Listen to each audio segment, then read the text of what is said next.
Deep within the heart of the Amazon rainforest, where the canopy stretches endlessly and the air hums with the secrets of 1,000 years, lies a world that defies explanation. This isn't just a jungle, it's a living puzzle, a place where ancient tribes carved their stories into the earth, leaving behind mysteries so profound that even today they leave scientists utterly baffled.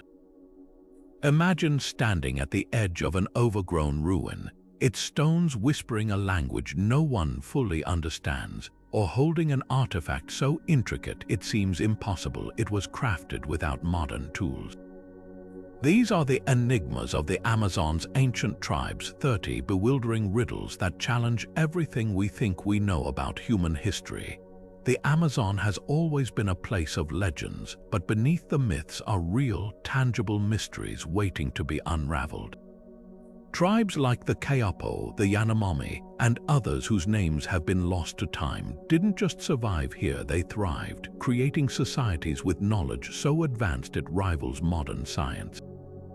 How did they cultivate crops in soil so thin it defies logic? What hidden purpose did their sprawling earthworks serve? And perhaps most haunting of all, why did some of these civilizations vanish without a trace, leaving only cryptic clues behind? Every step deeper into this green labyrinth reveals another layer of the unknown, another question without an answer. But this isn't just a story about the past. It's about the thrill of discovery, the chase for truths buried under centuries of growth and silence. As we journey through these 30 baffling mysteries, you'll uncover tales of lost cities swallowed by the jungle, tribal rituals so precise they predicted celestial events, and artifacts that seem to hint at connections no one saw coming. This is where history feels alive, where every broken pot or faded petroglyph could rewrite what we thought we knew. So come with us into the depths of the Amazon, where the past doesn't just whisper, it shouts. And by the end, you'll see this rainforest not just as trees and rivers, but as one of the greatest unsolved mysteries on Earth. Among the most enduring legends of the Amazon is the tale of La Ciudad Blanca, the White City, a lost metropolis said to glimmer like a jewel deep within the jungles of Honduras. For centuries, indigenous people spoke of a place where white stone temples rose above the trees, home to a forgotten civilization that vanished long before Europeans set foot in the Americas. The stories were so persistent that even conquistadors wrote of searching for it, lured by rumors of unimaginable wealth. But it wasn't until the 1940s that the legend took a startling turn, when an adventurer named Theodore Maud returned from the rainforest claiming he'd found it. He described colossal statues of gods, golden artifacts, and a sprawling city hidden beneath centuries of growth. But just as mysteriously as the city itself, Maud took his own life before revealing its exact location, leaving the world to wonder, was it real or just another explorer's fantasy? For decades, the White City slipped back into myth until modern technology tore the veil away. In recent years, aerial scans using LIDAR mapping pierced the dense canopy, revealing something astonishing. Not just one city, but an entire network of ruins, complete with plazas, pyramids, and intricate earthworks stretching for miles. Archaeologists now believe this could be the remnants of a sophisticated society, one that thrived where experts long assumed the jungle was too harsh for large-scale civilization. The discoveries raise more questions than answers. Who were these people? How did they build such monumental structures without metal tools or beasts of burden? And why, after centuries of prosperity, did they abandon everything? The jungle has kept its secrets tight, swallowing not just the city, but the story of those who called it home. What makes this mystery even more haunting is the eerie precision of the ruins. Some structures align with celestial events, suggesting deep astronomical knowledge. Others are positioned in ways that hint at a society with advanced understanding of engineering and hydrology, mastering a landscape that still defies modern explorers. Yet there are no written records, no clear descendants, just silent stones waiting to be deciphered. the White City isn't just a lost civilization. It's a ghost, a whisper of a world that flourished and fell long before history thought possible in these lands. Every new discovery peels back another layer, proving that the Amazon's greatest treasures aren't gold or jewels, but the truth still buried beneath its roots. Scattered across the western Amazon basin, hidden beneath the dense foliage, lies one of archaeology's most perplexing discoveries: enormous geometric patterns carved into the earth, so vast they're only visible from the sky. These aren't just random ditches or erosion, these are the Amazonian geoglyphs, meticulously designed earthworks dating back over 2,500 years. Some stretch hundreds of feet across, forming perfect circles, squares, and even intricate spirals, as if the land itself was a canvas for some ancient, unseen hand. What's truly staggering is the scale of these formations. Imagine standing in the middle of a perfect square the size of a football field. Its trenches deep enough to conceal a person, yet you'd never know it was there unless you were soaring above the treetops. That's the irony of these geoglyphs. They were built by people who could never see their full magnificence from the ground, so why go to such lengths? Theories abound, each as tantalizing as the next. Some researchers believe these were ceremonial spaces where tribes gathered for rituals beneath the open sky, their designs mirroring cosmic patterns or mythological symbols. Others argue they functioned as astronomical calendars, aligning with solstices or star movements, turning the Earth into a giant observatory. But perhaps the most provocative idea is that these geoglyphs were territorial markers, a way for unknown civilizations to signal ownership or even defend their land. The precision of the shapes suggests a society with advanced knowledge of geometry and engineering, capable of large-scale collaboration without the wheel or metal tools. And yet, there's no evidence of permanent settlements nearby, no pottery or tools left behind. It's as if these people came, shaped the earth with purpose, and then vanished, leaving only these cryptic symbols as their legacy. Recent discoveries have only deepened the mystery.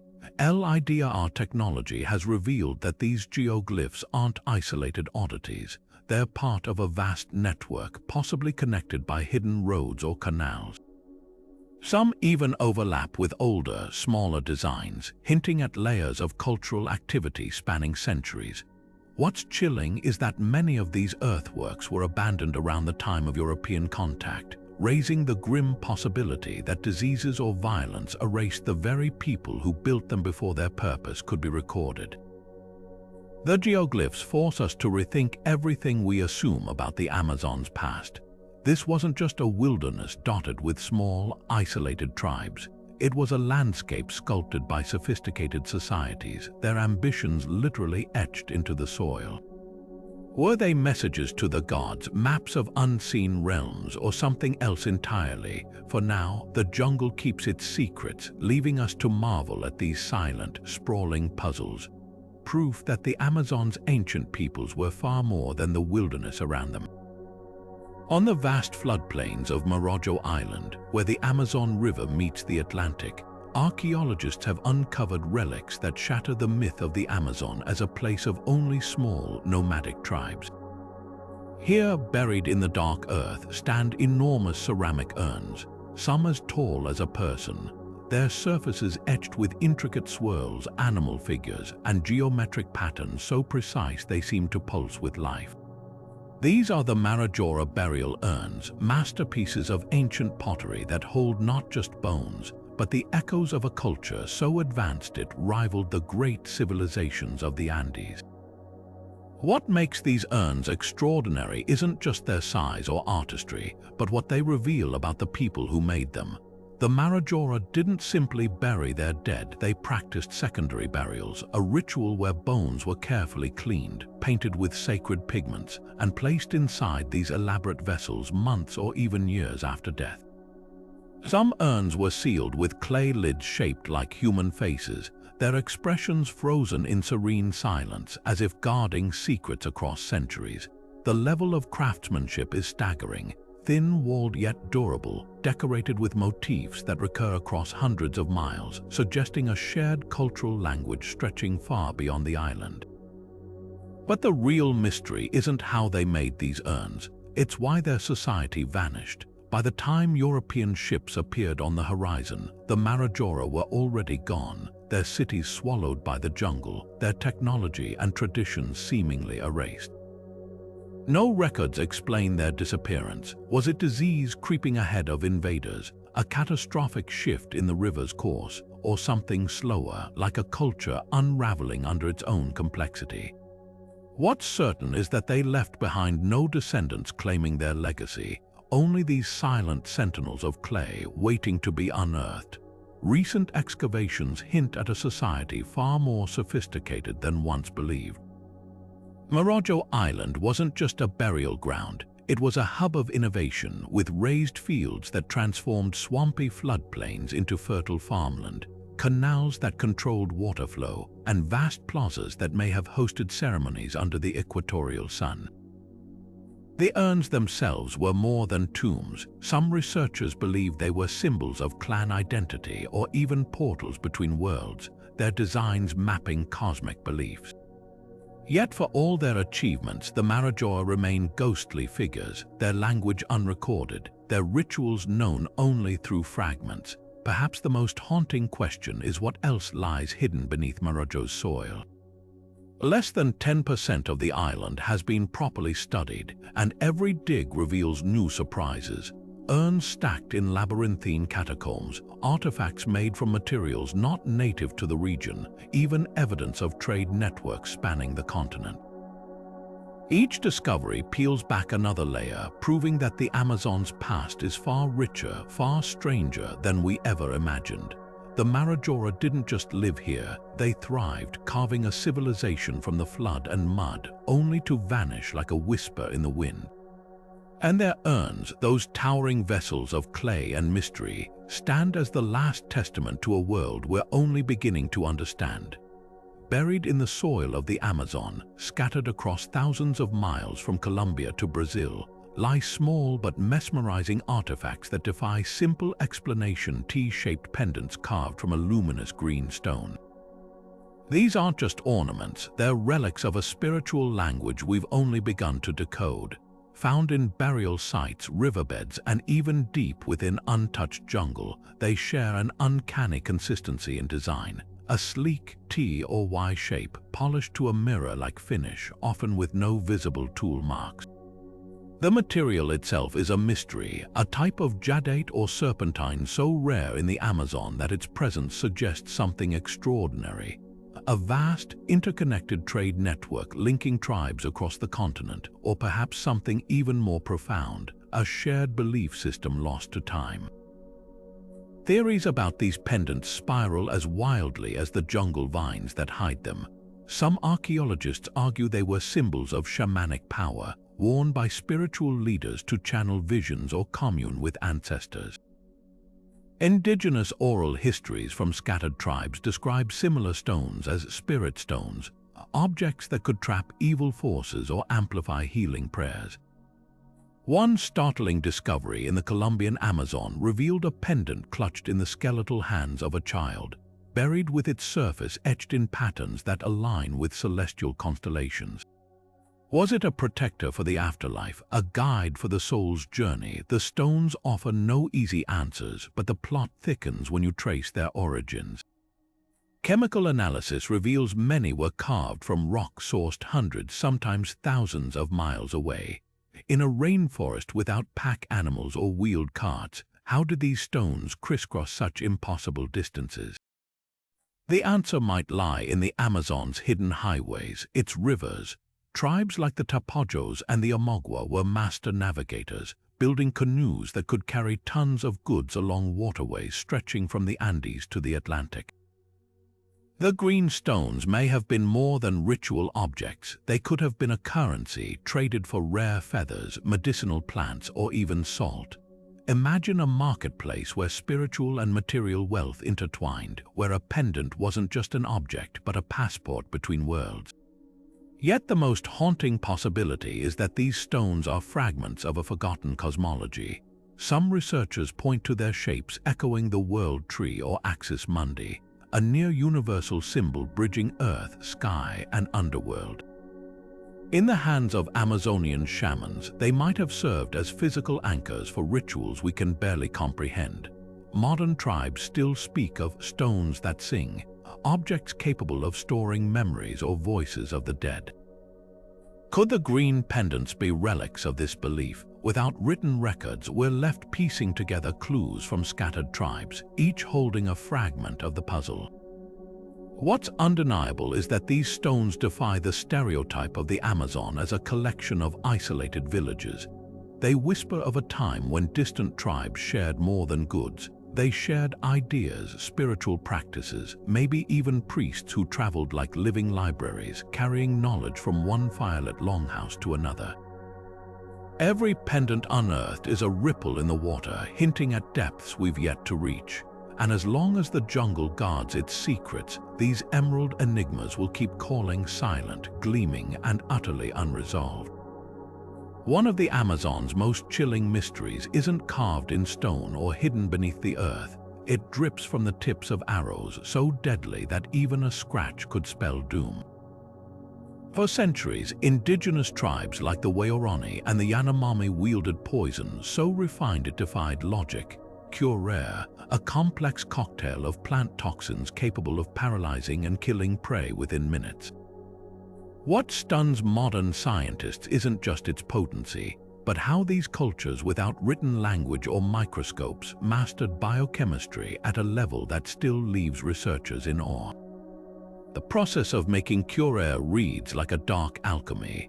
Tribes would harvest vines like Chondrodendron tomentosum and mix their extracts with venom from frogs, ants, and even snake venom, boiling the concoction for days over slow fires. The result, a thick, tar-like poison that could stop a monkey mid-leap or drop a jaguar in its tracks by blocking nerve signals to muscles. But here's the enigma. Each tribe's recipe varied slightly, tailored to different prey or purposes, suggesting an intricate understanding of dosage and effect. Some batches were designed to kill swiftly, others to merely stun, preserving meat without spoilage. How did they achieve such precision through trial and error alone? Even more baffling is the delivery system. These poisons weren't crude coatings, they were applied with surgical care. Arrow tips were notched or grooved to hold just enough toxin to kill without wasting a drop, and hunters often carried multiple darts, each prepared for specific game. The knowledge was so guarded that shamans passed it down orally, using songs or mnemonics to encode recipes. When European scientists first encountered curare in the 1800s, they couldn't replicate it. The poisons lost potency outside the jungle, as if the very air of the Amazon held secrets modern labs couldn't capture. Today, curare's legacy lives in hospitals where its derivatives are used as muscle relaxants during surgery. Yet the original creators never saw their discovery as medicine. To them, it was survival, a covenant between hunter and forest. No notebooks, no formulas, just generations of observation so sharp it bordered on instinct. The real question isn't how they made poison, but how they understood the body's inner working centuries before anatomy textbooks existed. In a world where we equate knowledge with writing, the Amazon's silent chemists remind us, some truths don't need words. They're written in the vines, the blood, and the quiet lethality of a single, perfect scratch. Deep in the Amazon, where the soil is usually so thin and nutrient-poor that farmers call it green desert, scientists keep stumbling upon something that shouldn't exist: patches of earth as black as charcoal, so rich they sprout crops in abundance even after centuries of use. This is Terra Preta, or black earth, and it's not a natural phenomenon. These fertile oases were engineered by ancient tribes using techniques so advanced, modern researchers are still racing to decode their secrets. What makes Terra Preta so astonishing is its recipe, a precise blend of charcoal, broken pottery, composted plants, fish bones, and even animal manure baked into the soil over generations. It's not just dirt, it's a living system. The charcoal acts like a sponge, locking in nutrients and moisture, while microbial life thrives in it like a bustling city, continuously renewing the soil's fertility. In side-by-side tests, crops grown in Terra Preta outperform those in regular Amazonian soil by staggering margins. Yet despite decades of study, no one has fully replicated its resilience. Modern attempts often crumble after a few seasons, while the original Terra Preta patches remain fertile after 1,000 years. The implications are staggering. Tribes like the Kayapo didn't just adapt to the Amazon. They transformed it, sculpting the land into a breadbasket capable of supporting large populations. Some patches stretch for acres, suggesting systematic, large-scale agriculture that flips the old narrative of Amazonians as mere hunter-gatherers, even more baffling. The knowledge to create Terra Preta seems to have vanished with its makers. Today's indigenous groups recognize its value. Some even mine it like gold for their gardens, but none remember how to make it anew. Perhaps the most tantalizing clue lies in the pottery shards mixed into the soil. They're not random debris, they're deliberately crushed, their porous surfaces acting as micro-scaffolding for beneficial bacteria. This level of precision hints at a deep understanding of soil ecology, passed down through generations without textbooks or labs. In an era where industrial agriculture depletes soils in decades, Terra Preta stands as a silent rebuke, proof that ancient societies mastered sustainability in ways we're still struggling to match. The mystery isn't just about dirt. It's about reimagining the Amazon as a managed landscape where every scrap of waste was repurposed, every crop cycle optimized, and every inch of earth cultivated with reverence. As climate change threatens modern farming, scientists are turning to these ancient patches not as artifacts but as blueprints. The real treasure of the Amazon might not be hidden in ruins or artifacts, it's right underfoot, waiting to teach us how to feed the future by listening to the past. High in the caves of the Amazon's remote plateaus, where humidity clings thick as a second skin, explorers have stumbled upon mummies that defy every rule of preservation. These aren't the desiccated, sun-parched remains of the Andes. These bodies were tucked away in a rainforest, a place where decay should have consumed them within weeks. Yet here they lie, centuries later, their skin leathery but intact, their bones cradled in woven shrouds dyed with colors long faded from the living world. The real shock, their preservation methods bear no resemblance to the salt drying or freeze drying of Inca royalty. Instead, these mummies were treated with smoke, resins, and plant compounds so potent they halted decomposition in an environment that turns everything else to mulch. The process was as meticulous as it was mysterious. Tribes like the Chachapoya, known as the Cloud Warriors for their cliffside fortresses, would suspend bodies over smoldering fires, bathing them in a slow, medicinal smoke that seeped into tissues, driving out moisture and microbes alike. Then came the paints, mixtures of saps and ochres that sealed the skin like a biological varnish, with traces of toxic plants like strychnos woven into the bindings to deter insects. The result, mummies that resisted rot without the dry cold of the mountains or the arid sands of Egypt. What's chilling is how precise these methods were, each step tailored to the rainforest's relentless damp, as if these cultures had unlocked a forgotten branch of biochemistry. But the deeper puzzle lies in the parallels. While the Andeans had centuries of mummification tradition, Amazonian tribes seemingly developed these techniques in isolation. Their methods share no obvious lineage with the Incas' practices, yet they achieved similar results. Was there some lost exchange of knowledge, a trade route that carried secrets across the Andes? Or does this point to something more profound, a universal human impulse to conquer death, emerging independently in landscapes worlds apart? The mummies themselves whisper cryptic clues. Some were buried with pouches of seeds or medicinal herbs, hinting at beliefs where the dead might need to heal or feed themselves in an afterlife.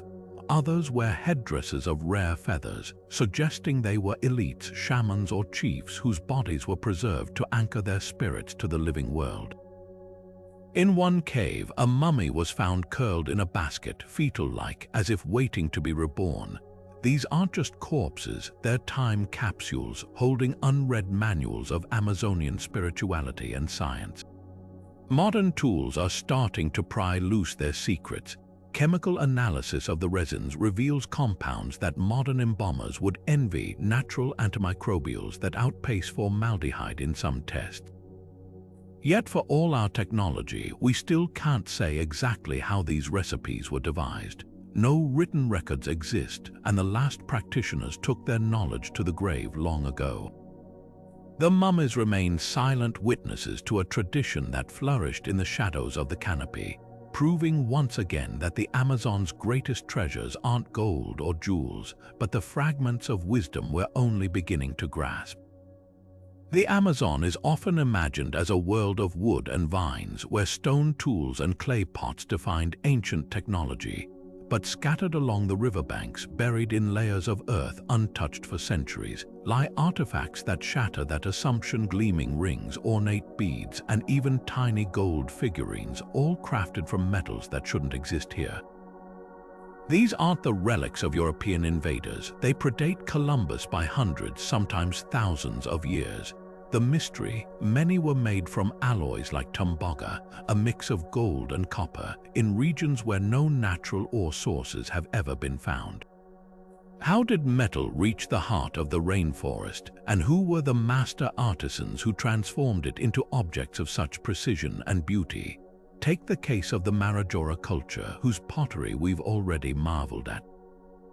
Excavations on their island home have unearthed small but intricate metal ornaments, many depicting animals or spiritual symbols. Chemical analysis reveals something startling. The copper in these pieces matches ore deposits in the Andes over 2,000 miles away. That's like trading stones from the Rocky Mountains to the Mississippi without horses, wheels, or written records. Even more baffling are the traces of arsenic and platinum in some artifacts, metals so rare in nature that their presence hints at techniques far beyond simple smelting. Some researchers believe these tribes weren't just recipients of traded metal. They may have been alchemists of sorts, refining raw materials through processes we're only beginning to understand. But the plot thickens when you examine how these metals were used. Unlike the Andes, where gold symbolized power and was hoarded by elites, Amazonian metalwork often appears in humble contexts: fishhooks, needles, even children's toys. This suggests metal wasn't just for the privileged, it was woven into daily life, its value practical as much as symbolic, yet the craftsmanship is anything but ordinary. Some beads are so perfectly spherical, with holes drilled thinner than a toothpick, that modern jewelers struggle to replicate them without precision tools. How did they achieve such consistency? One theory points to beeswax molds, a technique still used by a few isolated tribes today, where molten metal is poured into wax models that melt away, leaving flawless shapes behind. The real enigma, though, is the lack of furnaces or slag piles in the archaeological record. If metal was worked here, where are the workshops? The answer might lie in the rivers themselves. Tribes like the Amagwa were known to use floating platforms for everything from farming to ceremonies. Could they have also smelted metal on rafts, using clay crucibles and blowpipes to reach extreme temperatures, leaving no trace behind as currents carried away the evidence? It's a provocative idea, supported by accounts from early missionaries who described fires that danced on water, though whether they witnessed metalwork or mere ritual remains debated. Perhaps the most haunting clue comes from oral histories. The Disana people of Colombia tell of a time when their ancestors communicated with the masters of the molten rock, beings who taught them to extract the blood of the earth and shape it into gifts for the gods. Similar legends echo among the Kayapo, who speak of a lost city where metal flowed like water. Are these metaphors or fragmented memories of a technological zenith erased by time? With each discovery, the Amazon's ancient metalworkers grow more enigmatic, their legacy not in grand monuments, but in scattered fragments that whisper of connections spanning continents, of skills honed in the crucible of the jungle, and of a sophistication we're only beginning to measure. The rainforest, it seems, was never just a green wilderness. It was a forge, a crossroads, a place where fire and river conspired to create wonders we're still piecing together, one gleaming artifact at a time. In the heart of the Peruvian Amazon, where the trees press close and the air hangs thick with mist, there flows a river that defies all logic, its waters so hot they can scald flesh in seconds. The Shanay-Tempishka, known to locals as La Bomba, isn't fed by some nearby volcano or industrial accident. It's a natural phenomenon, a winding ribbon of near-boiling water cutting through the jungle, steaming like a cauldron even as monkeys screech in the branches above. For centuries, indigenous tribes like the Ashaninka revered it as a sacred place, believing its heat came from the breath of a giant serpent spirit coiled beneath the earth. But the truth behind this geothermal marvel is even stranger than the legends. Scientists who have braved the river's steam-choked banks have measured temperatures nearing 200 degrees Fahrenheit, hot enough to brew tea, if not for the fact that the water is laced with toxic minerals. What's baffling is the sheer scale of the heat. Most hot springs are fed by volcanic activity, yet the nearest active volcano lies over 400 miles away. Instead, researchers suspect the river's heat stems from a rare geological fluke, rainwater seeping deep into fissures in the earth, where it's superheated by geothermal energy before surging back to the surface under enormous pressure. The result is a 6-kilometer stretch of river that boils from below, its hottest points bubbling like a stove left on high. But the mystery deepens when you consider how localized the heat is. Step just a few feet from the riverbank, and the ground feels no warmer than anywhere else in the rainforest. Tribes have long used this gradient to their advantage, cooking food in the shallows where temperatures are slightly cooler, or harvesting medicinal plants that thrive in the steam's constant humidity. Some shamans still perform rituals at dawn when the mist rolls thickest, whispering prayers to Yakumama, the serpent goddess said to guard the river's secrets. And there are secrets. Divers attempting to trace the heat source have been driven back by underwater currents strong enough to snap safety lines, while thermal cameras reveal hidden vents spewing water hot enough to melt lead. What makes the Shanay-Tempishka truly eerie is how recently science acknowledged its existence. For years, outsiders dismissed indigenous accounts as exaggeration until a National Geographic team confirmed them in 2011. Even now, researchers can't fully explain why this single river boils while others nearby run cold. Some theorize it's fed by a fault-fed hydrothermal system, where cracks in the Earth's crust channel heat upward like a natural pipeline. Others point to the river's unique mineral cocktail, including arsenic and lithium, which may act as catalysts trapping heat in the water like a biological thermos. The river isn't just a scientific curiosity, it's a living paradox. Jaguars slink past its banks unfazed by the steam, while rare orchids bloom in the perpetual dampness of its spray.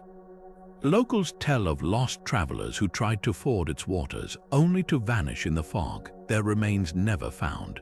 Whether myth or geology, one thing's certain: the Shanay-Tempishka is a reminder that the Amazon holds forces beyond our understanding, where fire and water weave together in ways that defy textbooks. And as long as its source remains hidden, the river will keep boiling, a silent challenge to anyone who thinks the jungle has surrendered all its secrets. For generations, archaeologists assumed Amazonian tribes viewed caves as forbidden spaces, dark, treacherous realms avoided out of fear or superstition. But deep in the Brazilian state of Rondônia, a labyrinth of tunnels now tells a different story. Here, the earth opens into sprawling chambers adorned with handprints, animal figures, and geometric patterns painted in vivid red ochre, some dating back over 10,000 years. These aren't just random markings, they're galleries of meaning left by people who didn't just enter the underworld, they mastered it. The caves themselves are engineering marvels. Narrow passages widen suddenly into cathedral-like halls, their ceilings blackened by ancient torch smoke. Along the walls, notches and footholds suggest deliberate modifications, turning natural formations into navigable routes. Most astonishing are the artifacts: stone tools sharpened to a razor's edge, baskets woven from palm fibers still intact in the dry recesses, even fragments of gourds that once held pigments for rituals. This wasn't sporadic visitation, it was sustained, purposeful activity. What shatters old assumptions is the sheer diversity of cave use. Some chambers show evidence of long-term habitation, with hearths and sleeping areas arranged in careful patterns. Others seem reserved for ceremonies, their walls echoing with the ghosts of chants and drumbeats. In one remote cavern, researchers found a circle of stalagmites carved into stool-like shapes, each positioned to align with cracks in the ceiling that let slivers of sunlight through at solstice. The message is clear: these weren't places of dread but portals to the sacred. Yet the real enigma lies in the cave art's recurring motifs. Across hundreds of miles, similar symbols appear: spirals that mimic river eddies, jaguars with elongated bodies resembling vines, human figures with their hands pressed to the rock as if pushing into another world. Some tribes, like the Surui, still speak of caves as the veins of the earth, where shamans could commune with ancestors or extract healing minerals. Modern analysis backs this up. Pigments from the walls contain traces of hallucinogenic plants, hinting at trance-induced visions captured in paint. But why go underground at all? In a rainforest where danger lurks at every turn, caves offered shelter from storms, predators, and even rival tribes. Yet they also provided something rarer: silence. Away from the cacophony of the canopy, in chambers where sound drops to a whisper, these spaces may have been ideal for recording knowledge. Some walls bear sequences of dots and lines that resemble lunar calendars or flood cycles, a prehistoric archive etched in stone. The most haunting discovery came in 2019, when a team spelunking in the Serra do Capivara region found a chamber sealed by a rock slide. Behind it lay a child's footprint, preserved in clay alongside tiny handprints pressed deliberately into the walls. Nearby, a cache of seeds and feathers suggested a burial or offering. In that moment, the cave ceased to be just a site. It became a snapshot of grief or hope, or whatever ritual unfolded there millennia ago. These caves force us to rewrite history. The Amazon's people didn't fear the dark, they harnessed it, turning the underworld into a canvas, a sanctuary, a library. Every new tunnel explored adds another layer to their story, proving that the rainforest's mysteries aren't just hidden in the trees. They're buried beneath our feet, waiting in the cool, silent dark. Along the winding banks of the Orinoco River, where water and stone have waged a slow war for millennia, the rocks themselves seem to writhe with life. Etched into the very bedrock are colossal serpentine forms, some stretching over 100 feet long, their sinuous bodies carved with such precision they appear to slither across the stone when sunlight hits them at dawn. These aren't mere decorations, they're the giants of Amazonian petroglyphs, and their presence raises a chilling question. Why do identical serpent motifs appear across thousands of miles among tribes who supposedly never met? The sheer scale of these carvings defies logic. Using only stone tools, ancient artists painstakingly pecked and ground the rock to create grooves sometimes inches deep, as if determined to make their mark endure beyond centuries of floods and encroaching jungle. Some snakes coil in perfect spirals, mouths gaping to swallow their own tails, a symbol echoing worldwide myths of Ouroboros, the eternal cycle. Others rear upward, their heads crowned with distinctive markings that match descriptions of anacondas in tribal oral histories. For the Pairoa and Yekwana peoples, these aren't just art. They're the physical imprints of celestial serpents who shaped the rivers and mountains in the age before humans. One Yequana elder recounted how the carvings along the Orinoco were left by the first snake, whose body became the river itself as it flowed toward the sea. What's baffling isn't just the shared imagery, it's the distance between these sites. Petroglyphs nearly identical in style and theme appear along the Amazon's tributaries in Brazil, on remote cliffs in Venezuela, and even as far as the Guianas, separated by hundreds of miles of impassable rainforest. How could such precise artistic conventions spread without written language or shared roads? One theory points to the rivers themselves as highways of ideas. Tribes navigating these waterways for trade or migration may have carried not just goods, but stories, myths so potent they inspired artists across generations to etch them into stone.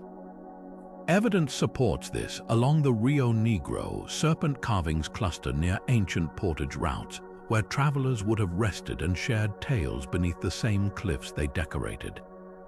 Yet the petroglyphs hold deeper mysteries. At the Venezuelan site of Cerro Pintado, researchers noted something eerie. Certain serpent carvings align with the sunset during equinoxes, their shadows merging to form a single, undulating line across the rock. Nearby, smaller glyphs depict human figures with serpentine limbs, as if transforming into the creatures they revered. This isn't just artistry, it's archaeoastronomy and spiritual allegory woven together. Modern tribes still speak of snake shamans who could shapeshift, suggesting these carvings were more than myths. They were textbooks of sacred knowledge, etched in a language of symbols we're only beginning to decipher. Perhaps the most haunting clue lies in the carving's tactile nature. Many are positioned at river level, where they vanish underwater during floods, only to re-emerge when waters recede. This cyclical submersion mirrors the serpent's role in creation, myths endlessly shedding its skin, dying and reborn with the seasons. Touching these grooves, you can feel where countless hands have worn them smoother over centuries, as if generations came here to trace the lines and reconnect with the primal forces they represent. The stones aren't just canvases, they're living participants in rituals older than memory. The truth may never be fully uncovered. With no Rosetta Stone to translate these symbols, we're left with fragments, a pattern here, a tribal legend there, hinting at an interconnected spiritual landscape spanning the entire Amazon basin. What's certain is that these serpent carvings were never meant to be passive art. They're anchors for stories, maps of the cosmos, and perhaps warnings or invitations to forces beyond our understanding. As the Orinoco continues to erode its banks, some glyphs fade forever, taking their secrets back into the earth. But for now, they remain, silent, coiled, and waiting testaments to a time when the boundary between myth and stone was as thin as a serpent's shadow at dusk. Stretching across the mirrored surfaces of remote Amazonian lakes, entire villages once drifted like mirages, homes built not on solid ground, but on floating islands woven from reeds and roots. Spanish chroniclers in the 1600s wrote of encountering the Yoros people, who lived atop these man-made islands so buoyant they could support whole families, their thatched huts bobbing gently with the currents. But long before European eyes fell upon them, similar floating communities dotted the Amazon basin, their existence a testament to human ingenuity in one of the planet's most unforgiving environments. What made these islands so extraordinary wasn't just their ability to float, it was how they were crafted to endure. Tribes like the Kakama would layer buoyant totora reeds in crosshatched mats up to 6 feet thick, anchoring them to submerged logs that acted as natural counterweights. The reeds weren't merely stacked, they were alive. As the bottom layers decayed, new vegetation was woven on top, creating a self-renewing foundation that could last generations. Some islands spanned acres, large enough for gardens where squash and beans grew in soil-filled reed baskets, their roots drinking directly from the lake beneath. The real marvel was their mobility. Unlike static villages, these islands could be pulled to new locations away from floods toward better fishing or even as defense. Jesuit missionaries described watching an entire community silently vanish into mist-shrouded channels overnight, leaving only ripples where their homes had been. For tribes navigating a landscape where rivers shifted course without warning, this wasn't just convenience, it was survival. Yet the most haunting aspect is how much knowledge has vanished. Modern attempts to recreate these islands often fail within years, the reeds rotting unevenly or breaking apart in storms. Anthropologists suspect missing techniques, perhaps specific weaving patterns or the use of certain resins to slow decay, were never recorded. Oral histories hint at rituals tied to island construction. The Kokama spoke of singing to the reeds as they worked, as if the plants themselves were collaborators. Without those songs, something vital was lost. Today, only fragments of this tradition remain. On Lake Titicaca, the Yoros still maintain floating islands as a cultural legacy, though even their methods are simplified echoes of the past. Meanwhile, in the Amazon's deeper reaches, archaeologists have found submerged post holes and fibrous mats hinting at far older floating settlements, their builders' names erased by time. These ghost islands challenge our assumptions about pre-Columbian life, proving that permanence wasn't always the goal sometimes. The wisest thing to build was something that could move with the water, bend with the wind, and leave no trace when it was gone. Deep in the Amazon rainforest, where the emerald canopy filters sunlight into a perpetual twilight, a genetic anomaly flickers like a pale flame. Children born with piercing blue eyes, their gaze standing stark against the rich brown skin of their tribes. These aren't the result of modern intermarriage or colonial ancestry. They're a phenomenon woven into the DNA of certain isolated groups, like the Zuruaha and the Mawayana, for generations. To encounter a blue-eyed child in a village untouched by the outside world is to stumble upon a living mystery, one that ignites debates stretching from anthropology labs to the pages of fringe history books. The most tantalizing theory ties these azure irises to the Vikings. Medieval Norse sagas speak of expeditions to a land they called Vinland, far to the west, where they encountered indigenous people. Could some of those explorers have ventured even farther south, their genes threading into Amazonian bloodlines? It's a romantic idea, bolstered by artifacts like the Inga stone in Brazil, carved with markings some claim resemble Nordic runes. But genetics tells a more nuanced story. While European ancestry does appear in some Amazonian tribes, it's typically linked to much later colonial contact, not Viking voyages. The blue eyes here belong to a different puzzle. Science offers a clearer, if no less fascinating, explanation. Researchers tracing these traits found mutations in the OCA2 gene, the same one responsible for blue eyes in Europeans, but with a twist. These variants arose independently, a fluke of evolution rather than inheritance. In the Amazon's kaleidoscope of genetic diversity, isolated tribes occasionally produce recessive traits that surface like echoes of humanity's shared potential. For the Mawayana, this manifests not just in eye color, but in a higher incidence of albinism, suggesting a unique genetic signature shaped by centuries of small, tight-knit populations. Yet the mystery deepens when you consider oral histories. The Yanomami speak of a mama, the creator spirit, who sometimes bestows sky-colored eyes as a mark of spiritual favor. Zuruaha elders recount ancestors who walked with pale-eyed beings from beyond the great river, though whether these were myth or memory remains unclear. Such stories blur the line between biology and belief, revealing how cultures interpret the rare and wondrous within their own cosmologies. The truth may lie in a confluence of factors: ancient migrations, genetic drift, and the unpredictable artistry of mutation. What's undeniable is that these blue eyes are more than curiosities. They're windows into the Amazon's hidden genetic tapestry, proof that even in the world's most remote corners, humanity's story is written in shades we're still learning to see. And as geneticists continue to map these threads, one thing becomes clear: the rainforest's secrets aren't just buried in its soil or etched into its stones.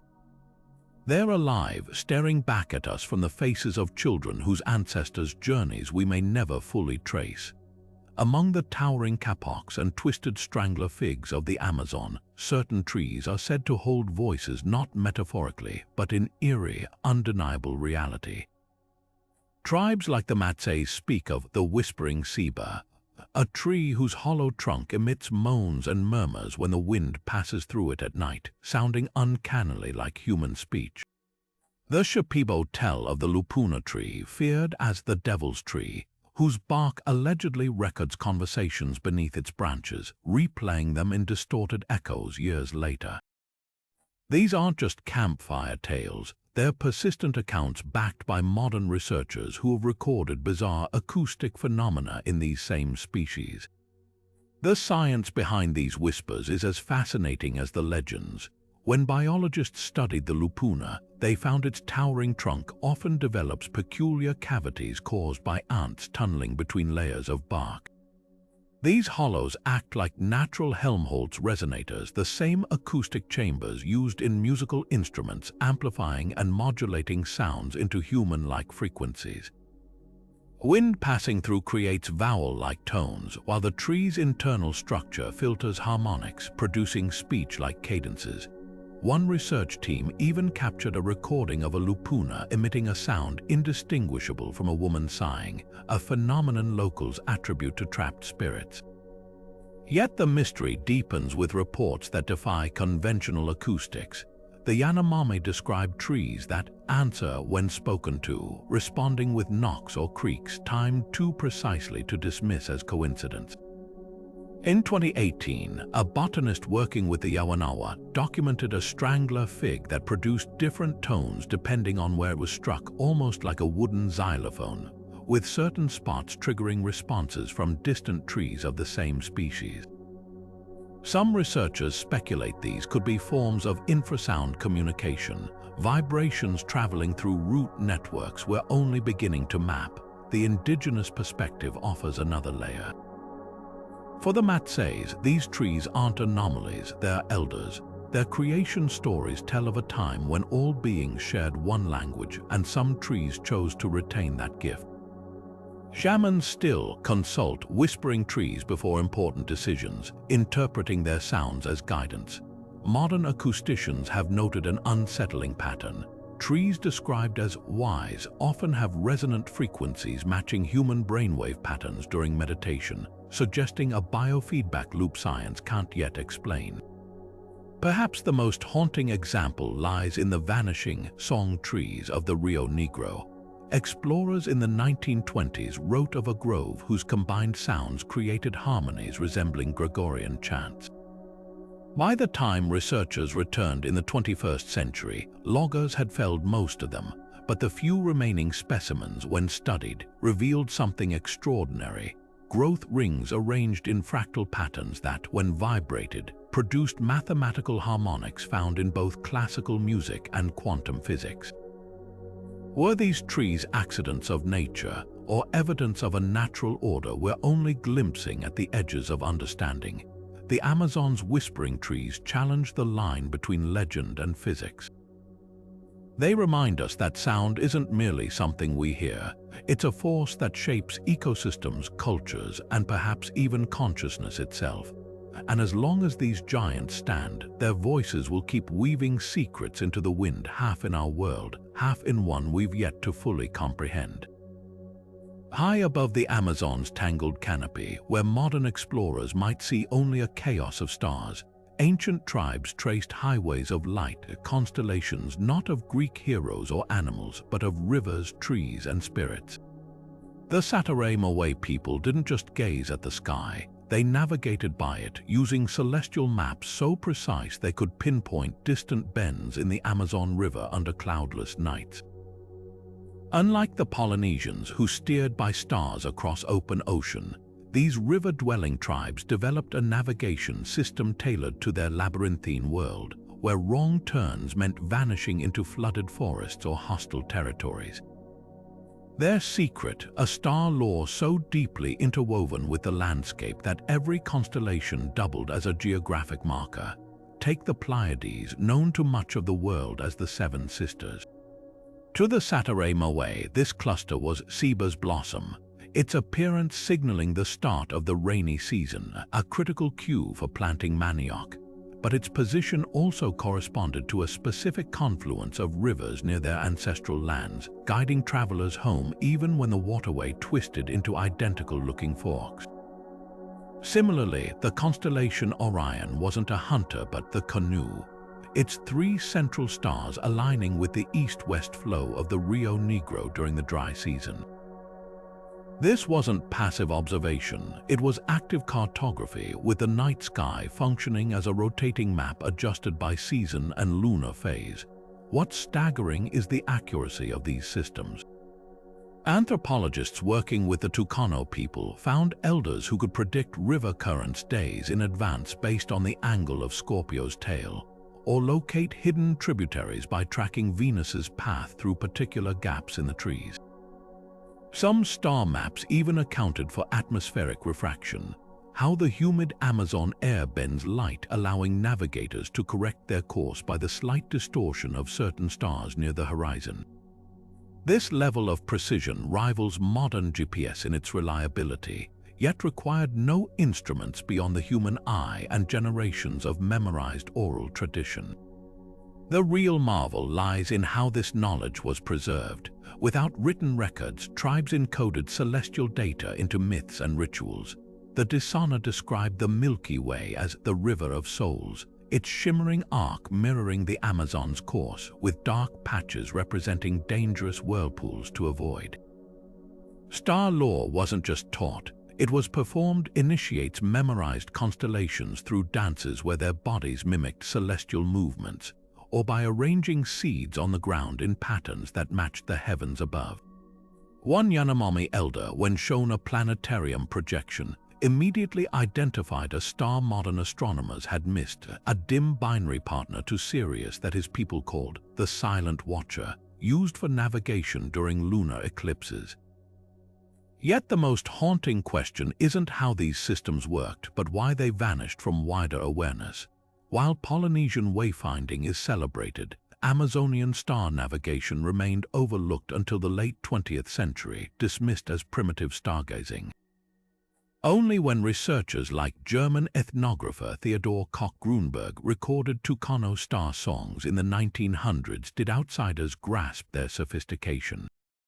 Today, as light pollution and cultural erosion dim this knowledge, surviving elders hold star maps that could guide us not just through space but through time, to an era when the sky wasn't a distant mystery but a living, breathing compass woven into every journey. Perhaps the ultimate testament to this wisdom came in 2014, when a group of Sateré-Mawé youth, taught by their grandparents, used traditional star navigation to locate a sacred grove their community hadn't visited in 3 generations. The coordinates, a cluster of stars known as the Tapir's Eye, aligned with a bend in the river where no GPS signal could penetrate.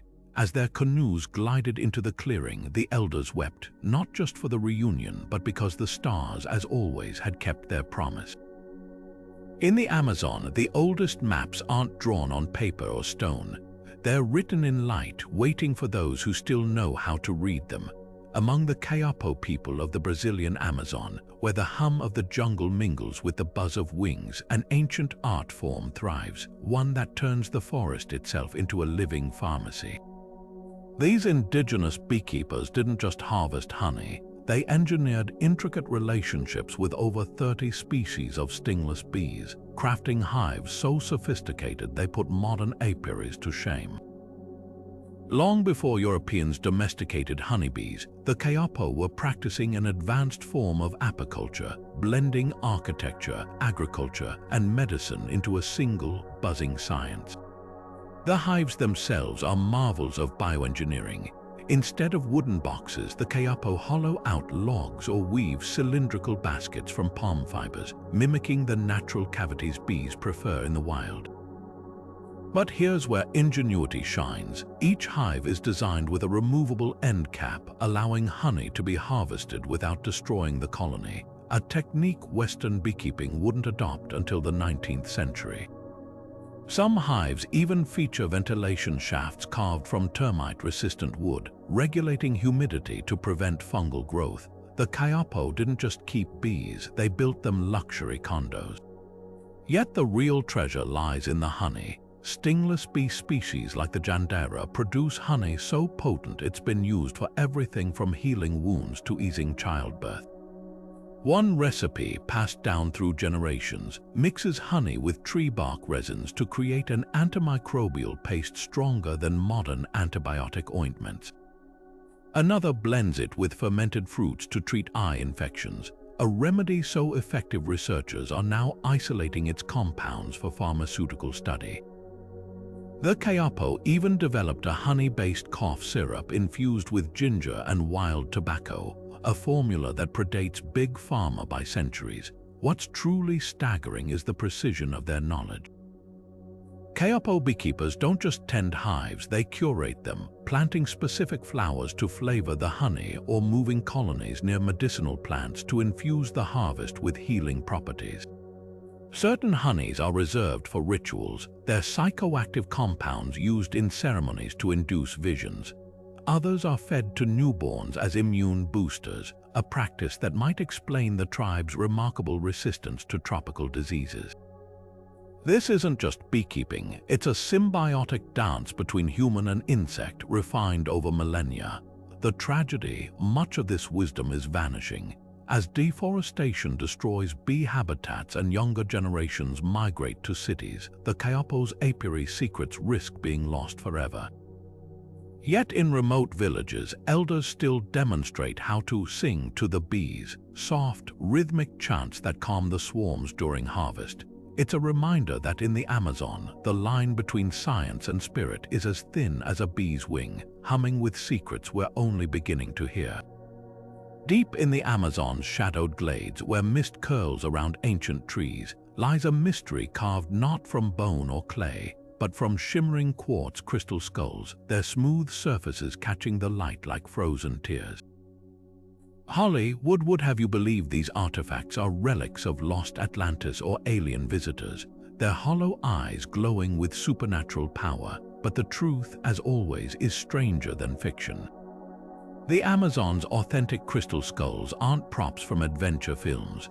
They're sacred objects, each with a story woven into the spiritual fabric of tribes like the Shipibo and the Yawanawa, their origins steeped in rituals we're only beginning to understand.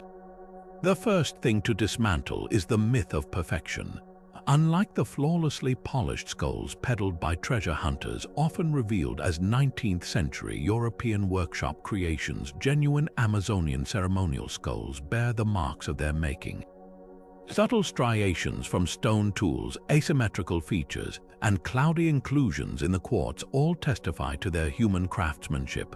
One such skull, held by the Ashaninka people, was carved from a single chunk of rock crystal over generations, its surface worn smooth not by machine precision, but by centuries of anointing with sacred oils and the touch of countless shamanic hands. To these tribes, the imperfections aren't flaws, they're proof of the object's life force, its journey through time and spirit. But why skulls? The answer lies in a cosmology where death isn't an end but a doorway. For the Shipibo, crystal skulls or Kwenke serve as vessels for ancestral wisdom. During rituals, shamans whisper into their hollow mouths, believing the quartz captures and amplifies their words, carrying prayers to the spirit world.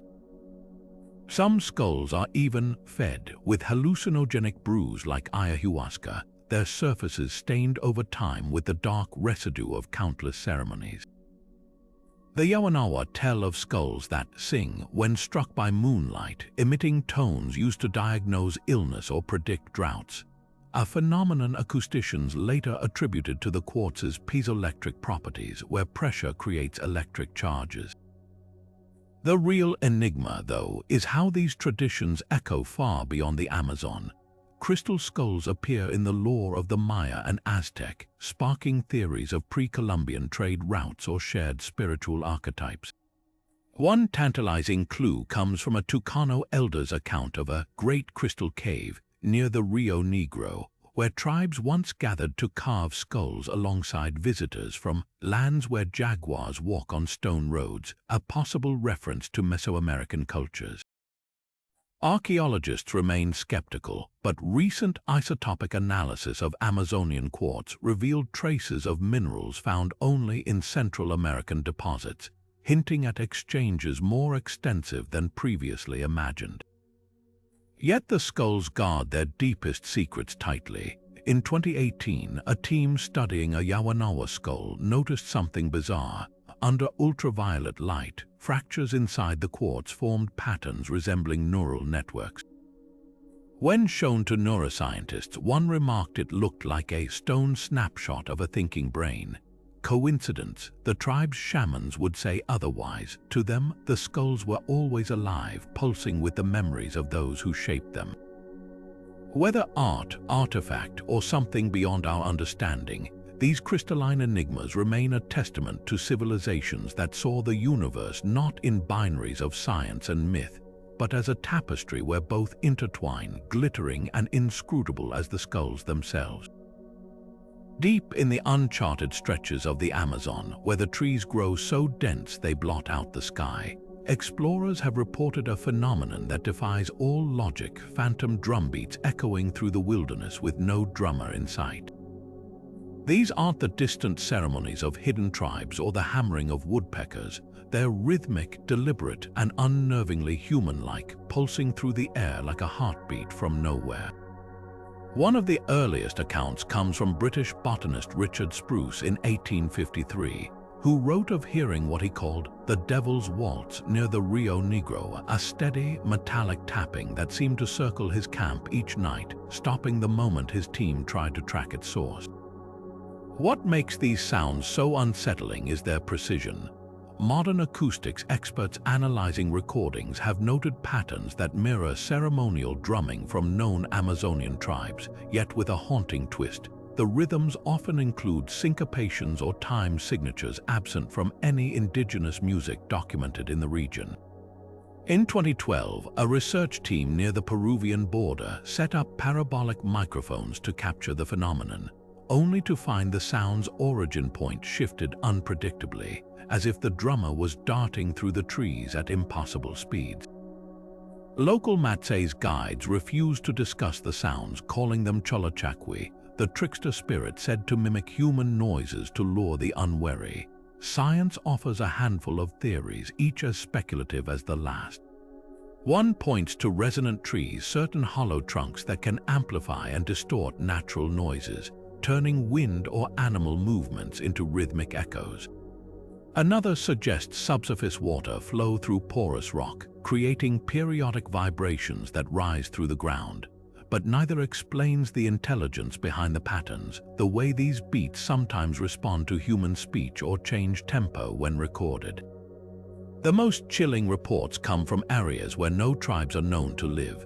In 2017, a documentary crew filming in the Serra do Divisa National Park captured 2 hours of clear, intricate drumming on a ridge later found to be devoid of footprints or ash from fires.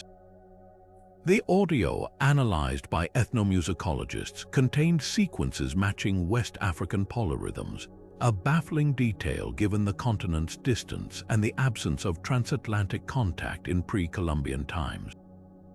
Whether supernatural, geological, or something beyond our current understanding, the phantom drumbeats linger as one of the Amazon's most persistent acoustic mysteries. They remind us that the rainforest isn't just a place of visible wonders, but of unseen forces that vibrate through the very air, tapping out rhythms from a score we've yet to decipher.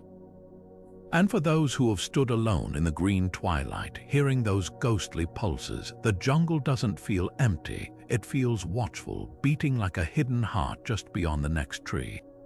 In the shadowy recesses of Amazonian archaeology, few artifacts provoke as much intrigue and discomfort as the so-called vampire pots. These enigmatic ceramic vessels, found scattered across ancient burial sites from Colombia to the Brazilian rainforest, feature a bizarre and unsettling design. Their interiors are studded with sharp, inward-pointing spikes, like the teeth of some primordial predator frozen in clay. To the modern eye, they seem plucked straight from a horror story, their purpose as inscrutable as it is visceral.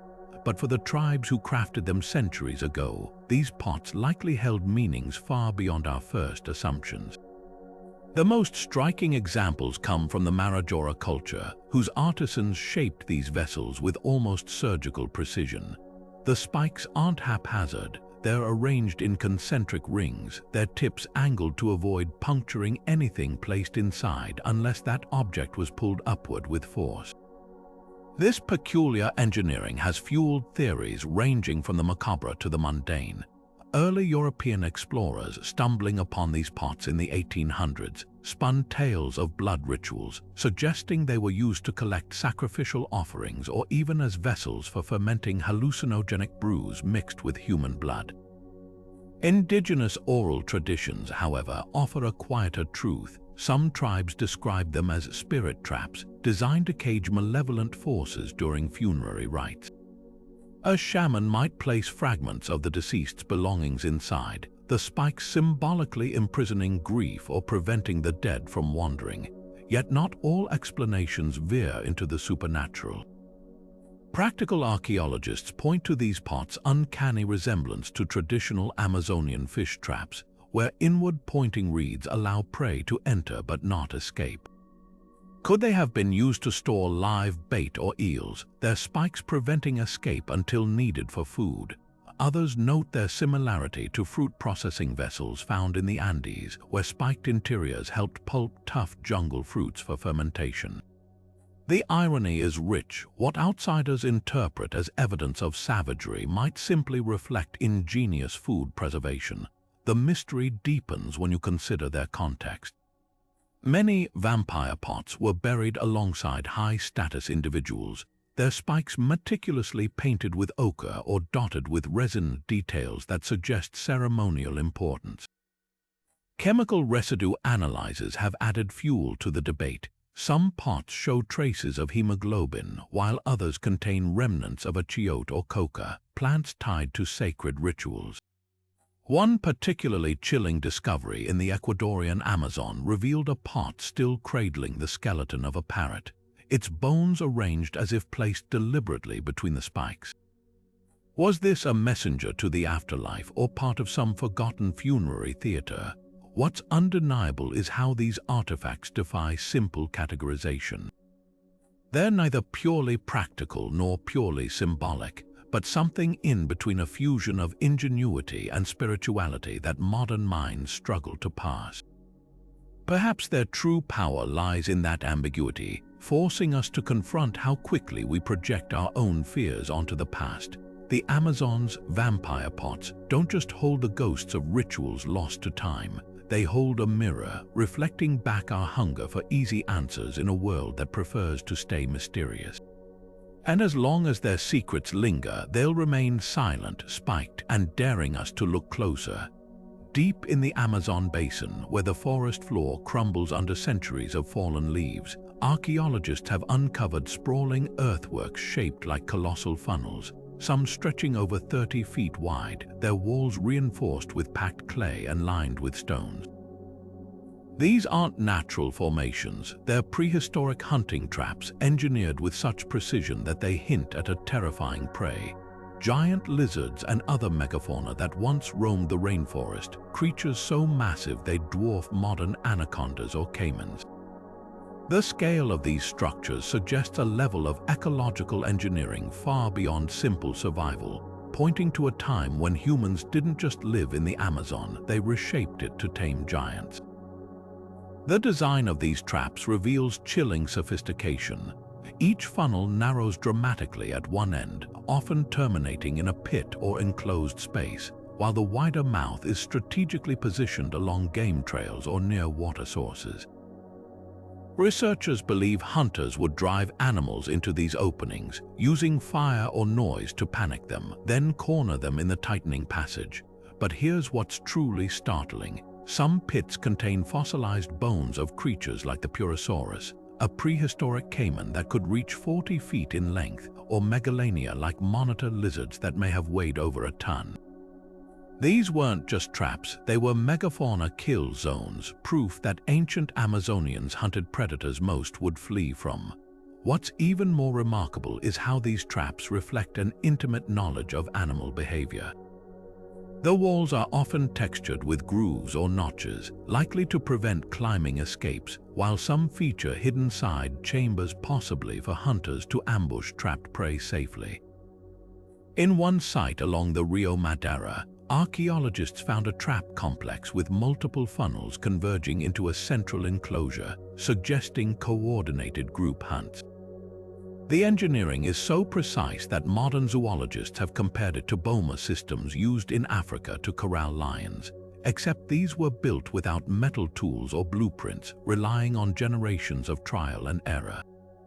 But the real mystery isn't just how they built these traps, it's why they stopped. Around 12,000 years ago, as the last ice age waned, many of the Amazon's megafauna vanished, likely due to climate shifts and human hunting pressure. The traps, once vital for survival, were abandoned, their purpose fading into legend. Some indigenous tribes, like the Yain and Ashaninka, still recount stories of the Great Lizard Wars, where ancestors battled monstrous reptiles with fire and spears. Could these oral histories be fractured memories of an era when humans and giants clashed in the jungle's depths? The legacy of these traps lingers in the landscape.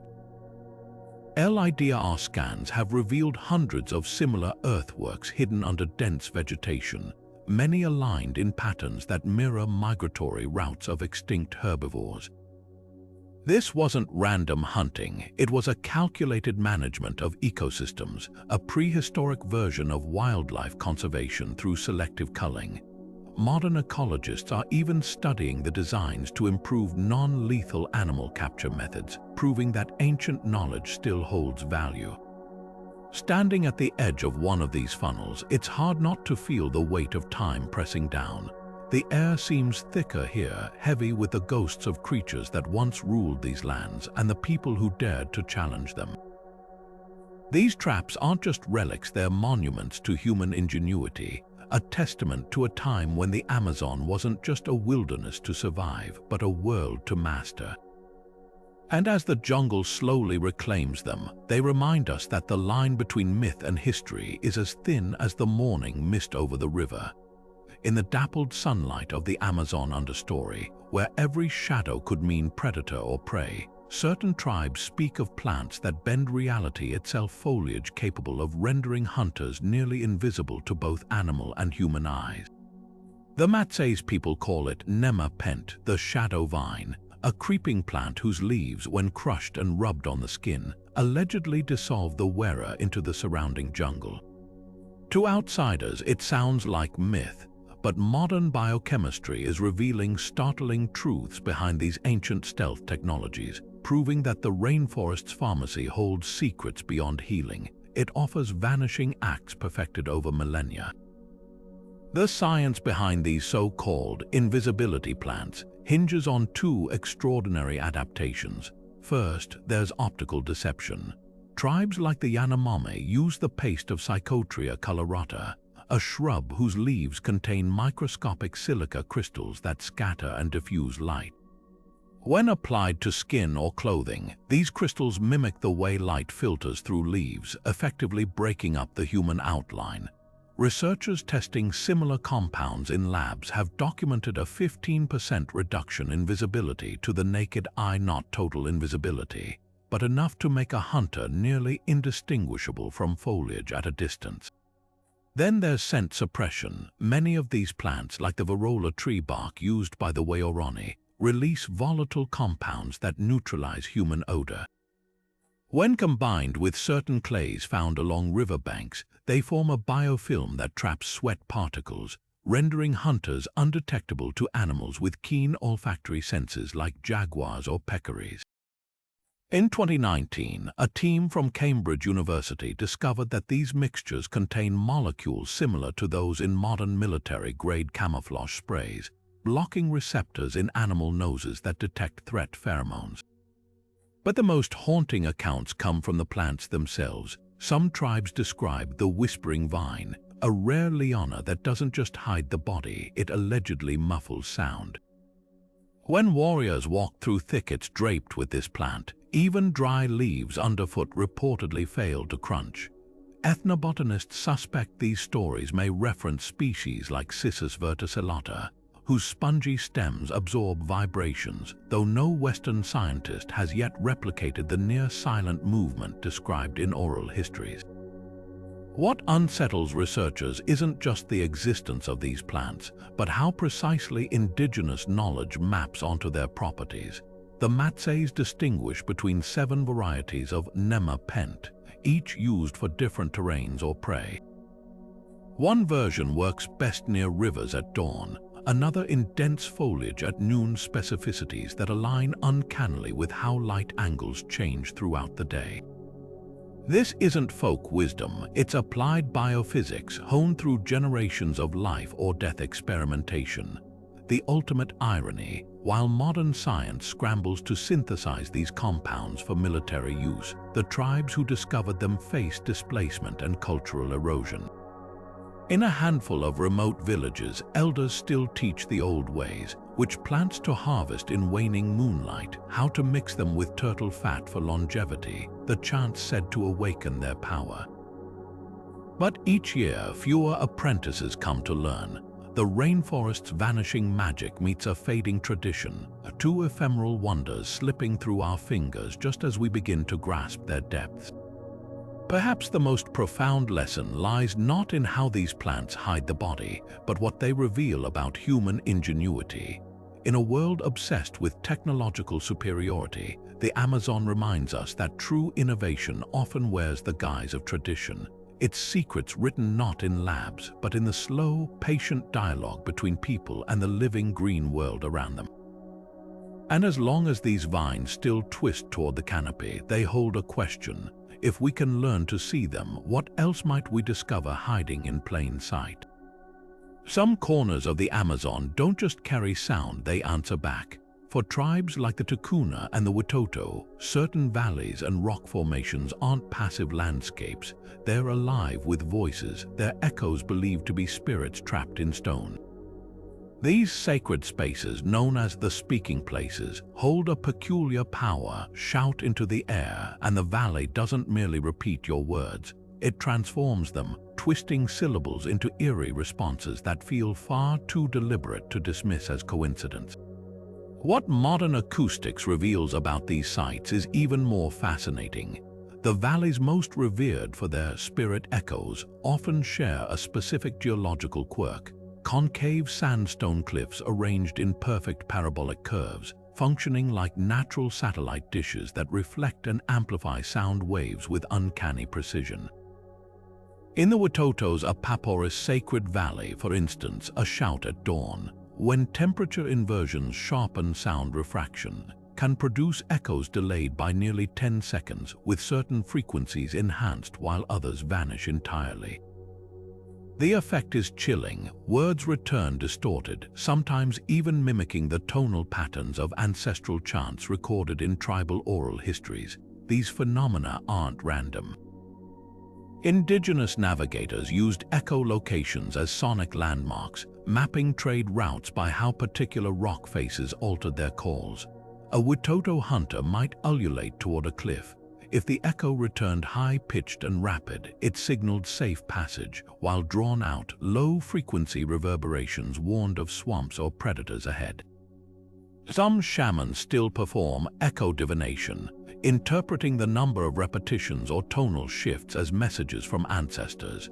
In 2016, audio engineers studying the Ticuna's Valley of Whispers discovered the site naturally filters human speech, emphasizing vowels in a way that makes random echoes resemble words in the Ticuna language, a phenomenon known as phantom phoneme induction. The spiritual significance runs deep. Many tribes regard these echoes not as reflections but as conversations. The Disana tell of a grieving chief whose cries to his dead wife were answered by the rocks with her exact laughter, leading to the valley's recognition as a portal to the afterlife. Geological surveys later revealed the site's unique stratification.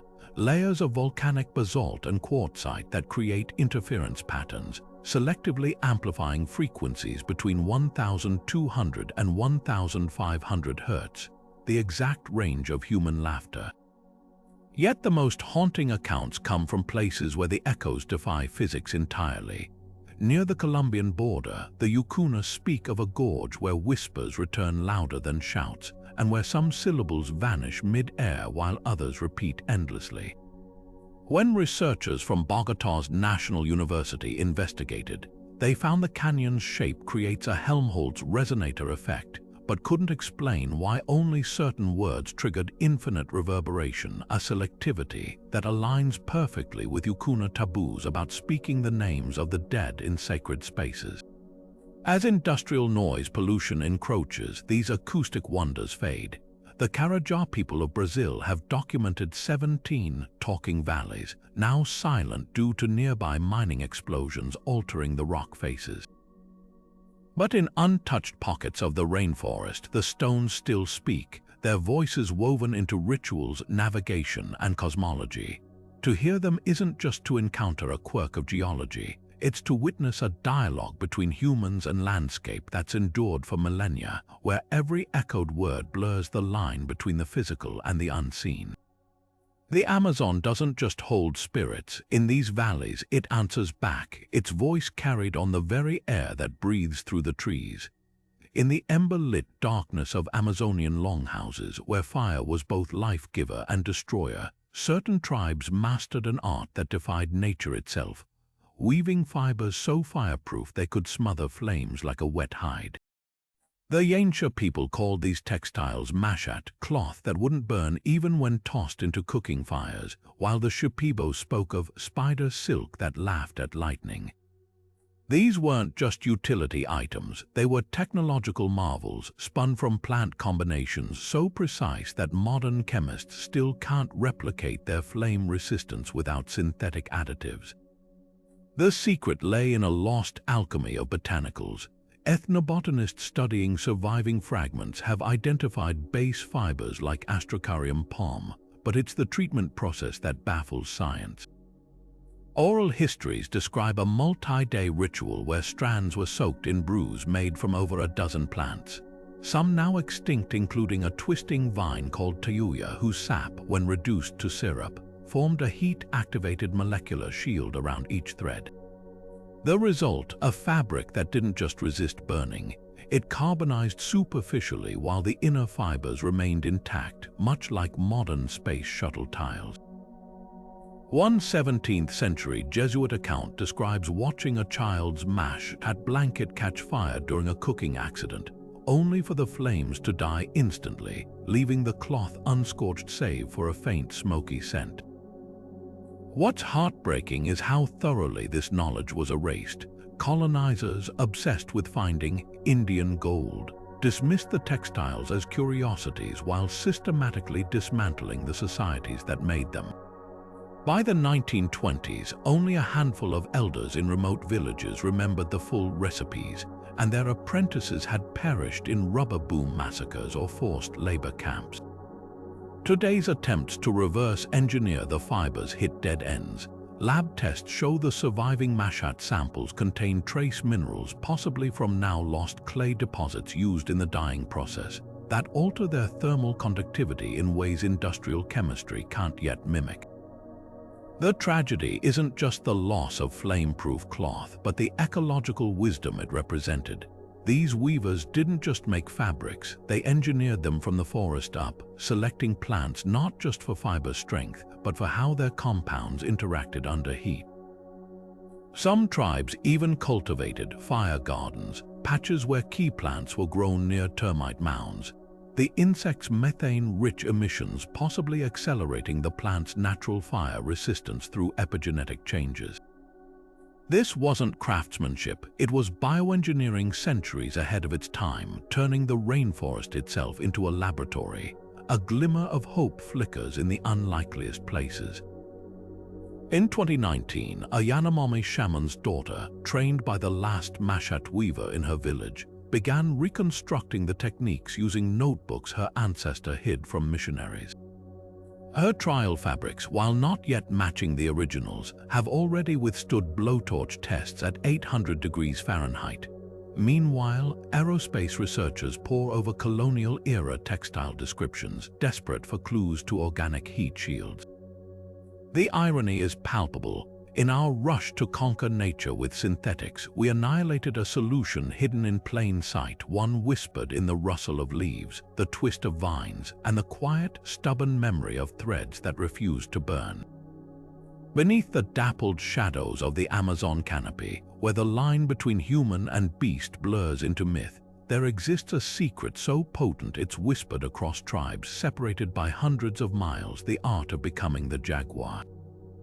For the Shipibo, the Yawanawa, and the Matsays, the word jaguar isn't just a legend, it's a sacred reality, achieved through rituals so precise they straddle the boundary between biology and the supernatural. At the heart of these transformations lies a sinister brew, ayahuasca blended with the venom of the giant Amazonian toad, a concoction that doesn't just induce visions, it rewrites the senses, convincing the drinker their bones are cracking, their skin is sprouting spotted fur, and their teeth are elongating into fangs. The rituals themselves are as meticulous as they are terrifying. Initiates fast for days, purging all traces of human food to make space for the jaguar's spirit. Then, under the guidance of a shaman, they drink the psychoactive brew while draped in fresh jaguar pelts, their bodies rubbed with a paste made from the big cat's crushed whiskers and fat. Anthropologists who have witnessed these ceremonies describe participants moving with uncanny feline grace afterward, their pupils slit like even in dim light, their growls resonating at frequencies that make jungle animals freeze in instinctual terror. What's chilling isn't just the theatrics, it's the physiological effects. Blood samples taken post-ritual show spikes in adrenaline and myostatin levels akin to predatory mammals, along with temporary night vision, improvements that medical science can't fully explain. Yet the most haunting aspect isn't the transformation, it's the shared lore. Tribes with no known contact for centuries describe nearly identical steps to achieve the jaguar state, down to the exact number of days spent in isolation, always 9, the number of a jaguar's lives in local cosmology. The Desana of Colombia and the Ashaninka of Peru, separated by the entire Amazon basin, both insist the transformation is incomplete unless the initiate dreams of a specific waterfall where the first jaguar washed its paws. How could such granular details persist across cultures with no written language or shared geography? The answer might lie in the rainforest itself. Recent studies suggest the hallucinogens used in these rituals, particularly the toad venom, contain trace amounts of DNA from jaguar saliva, likely transferred when the amphibians were eaten by the big cats. Ingesting these compounds could theoretically trigger epigenetic changes, temporarily activating dormant predatory instincts encoded in human DNA.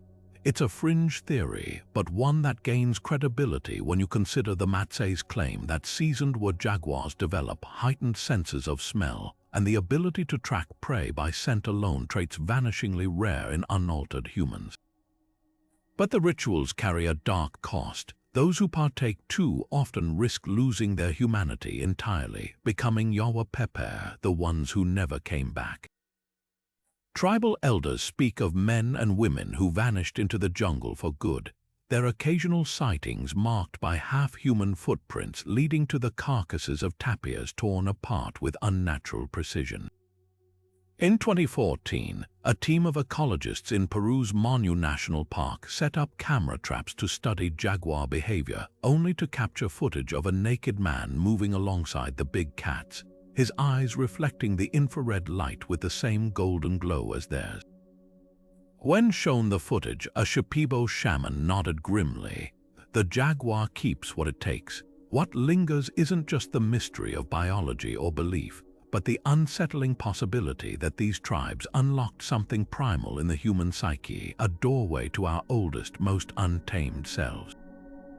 In a world where we've tamed nature into submission, The word jaguar cult stand as a reminder that the jungle still holds the keys to transformations we can't control, and that some boundaries between human and beast, between reality and myth, were never meant to be crossed.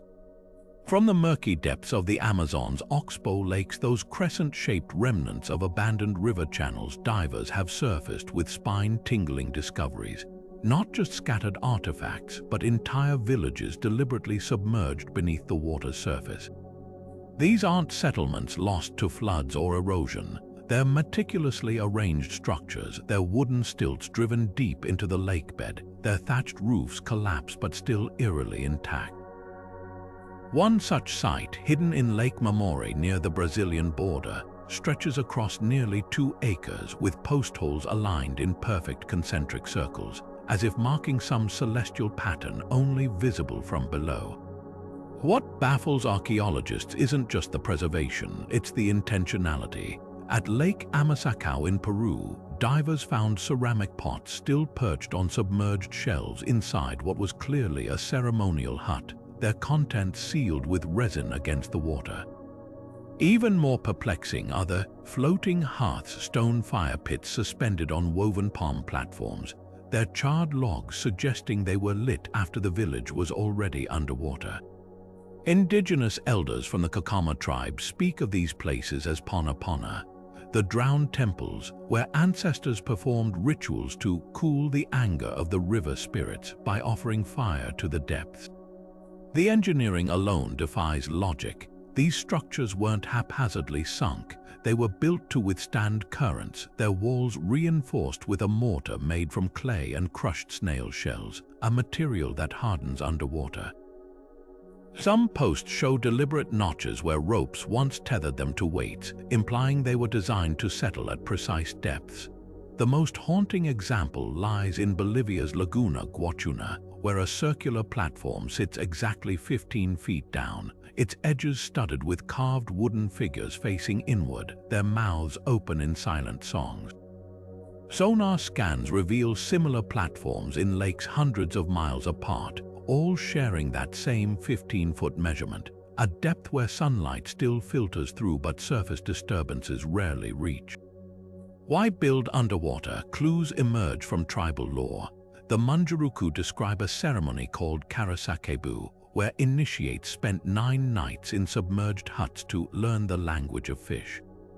Modern divers testing this claim made a chilling discovery. At certain depths, vibrations from underwater drums carry for miles, their sound waves bouncing off thermoclines to create eerie, directionless echoes. Were these villages aquatic theaters, their ceremonies amplified by the lake's natural acoustics? Or perhaps observatories? Sediment cores from Lake Ossu in Brazil contain layers of pollen matching specific flowering plants mentioned in Makashi star myths, suggesting these sites aligned with celestial events visible only through the water's lens during certain seasons. The most provocative theory comes from the artifacts themselves. Among the submerged ruins, divers keep finding tiny gold foil squares, each no larger than a fingernail etched with minuscule spiral patterns. When placed on the water's surface, these foils spin in perfect sync with the movement of the sun across the ripples, a phenomenon physicists attribute to surface tension and light refraction. The Makashi say these foils were sun catchers, tools to teach initiates how light bends between worlds. Science can't yet explain how artisans crafted such precise micro-engravings without lenses or magnifiers, nor why so many were left behind in the silent, sunken dark. As climate change dries the Amazon, these underwater sites are emerging from their liquid vaults not as ruins but as living puzzles. Each plank raised from the mud, each pottery shard brushed clean, whispers the same unanswerable question. What compelled these people to build where no one would ever see their work? The answer might lie in something a Yawanawa shaman once murmured. The river remembers what the land forgets. Perhaps these villages weren't meant for the living at all, but for the water itself, a covenant sealed in wood and clay, waiting for the day the floodwaters rise again. Among the moss-covered boulders of the Amazon's remote highlands, there exists a geological oddity that defies the very laws of acoustics: rocks that ring like bronze bells when struck. These aren't loose stones clinking together. They're massive, anchored slabs of stone that emit clear, resonant tones with a metallic timbre so pure, early missionaries mistook them for hidden church bells left by some forgotten civilization. For tribes like the Pemen and the Yaquana, these piedras cantarinas, singing rocks, are sacred instruments, their melodies believed to carry messages between the living and the spirit world. But the real mystery isn't their cultural significance, it's why they sing at all. Geologists who have studied these sonorous stones face a puzzle. Most ringing rocks globally, like Pennsylvania's Ringing Rocks Park or Australia's Bell Rock, are basaltic formations with high iron content, creating internal stress that produces sound when vibrated. The Amazon's singing rocks break all the rules. Spectroscopy reveals they're primarily composed of quartzite and sandstone, materials that should produce dull thuds, not crystalline tones. Even stranger, only certain boulders in a given outcrop will ring, even when their mineral composition appears identical to silent neighbors. The Pemen say this selectivity is spiritual. Only rocks chosen by the mountain's voice will sing. The ritual use of these rocks deepens the enigma. During Yaquana healing ceremonies, shamans strike specific stones in sequences that mirror the patient's heartbeat, using the vibrations to retune disrupted energy. Anthropologists recording these sessions noticed something uncanny. The tonal sequences often match the harmonic series of the patient's native language, as if the rocks were mimicking speech. In 2018, a team from the University of Brasilia discovered that one ceremonial rock in Roraima state emits frequencies that align perfectly with the Schumann resonance, the Earth's natural electromagnetic background hum when struck at dawn. Coincidence? The shamans laugh. They've always known the rocks talk to the sky. Perhaps the most baffling aspect is the rock's responsiveness. Unlike inert mineral specimens, these boulders seem to age vocally. Elders from the Sape tribe describe rocks that gradually shift pitch over decades, some deepening like a voice maturing, others tiring until their tones fade entirely. When researchers tracked 15 singing rocks in Venezuela over a 12-year period, they confirmed subtle but measurable frequency changes, alterations no known geological process explains. Some specimens even exhibit acoustic memory, reverting to original tones after years when cleaned of lichen or repositioned in sunlight, as if reset by some invisible tuning fork. Legends surrounding these stones ripple across the Amazon. The Yanomami speak of a valley where struck rocks don't just ring, they answer back, echoing with delays that form rhythmic patterns. Explorers who visited the site in 1962 reported hearing 3 distinct tones in response to each strike, a phenomenon audio engineers later attributed to underground cavities creating natural delay chambers. But no one can explain why the echoes sometimes form melodies matching ancient Yanomami funeral chants, even when the initial strike is random. The greatest revelation may lie in what these rocks don't do. Despite their metallic resonance, they leave no trace when crushed or sampled. Lab analysis shows no rare minerals or unusual crystal structures, just ordinary rock, indistinguishable from any silent stone beside it. It's as if their music comes not from matter, but from some intangible arrangement of stresses, a fleeting alignment of forces we've yet to measure. The Pemen put it simply, the mountain breathes through these stones. And as long as their voices echo through the jungle, they remain both a scientific riddle and a living bridge between Earth and the unseen. High in the mist-shrouded canopy of the Amazon's Tepuy Mountains, where the air thins and the trees twist into skeletal forms, the Yanomami and Piroa tribes practice a burial ritual that seems to defy the very nature of the rainforest sky burials.